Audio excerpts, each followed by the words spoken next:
ဒီမှာလဲ3မင်းဟိုးမှာနည်းနည်းတော့မဟုတ်ဘူးကားတွေရော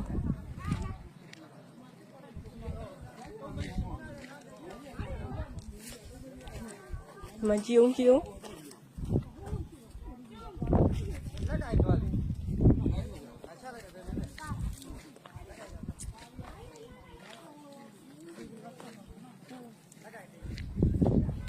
အိုးရေတွေကိုထွက်လို့ကြည့်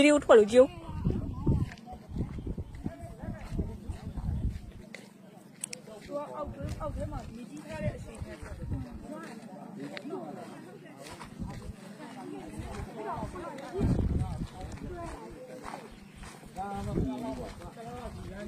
တလားလောက်ကတော့ဟာဒီရစ်သားနဲ့ပြင်ဒီလမ်းကြောင်းတော့ယာယီပြမှာပါရောဒီနေထားတော့လောက်နဲ့ဆင်ရမှာအဲဆုံးပြင်ဆင်ရမှာတရားကတော့ထိခိုက်မှုသိမ့်မရှိပေမဲ့ဒီကျဲကြီးကြောင်းကြတော့အင်မတန်မှ ဟိုမှာကားကြီး ဟုတ်ကားကိုဘက်ဆက်သွားလို့မရတော့ ရတော့ဘူး ကူးကြမှာတော့ခင်ဗျားတို့ထုတ်ကြည့်လဲအဲ့ဒါယူ ကားတစ်စီးမှာ လဲတော့သွားတာမဟုတ်ဘဲနဲ့အရှင်းဘလို့လိုက်တဲ့ကူးကြမှာလား ချပါ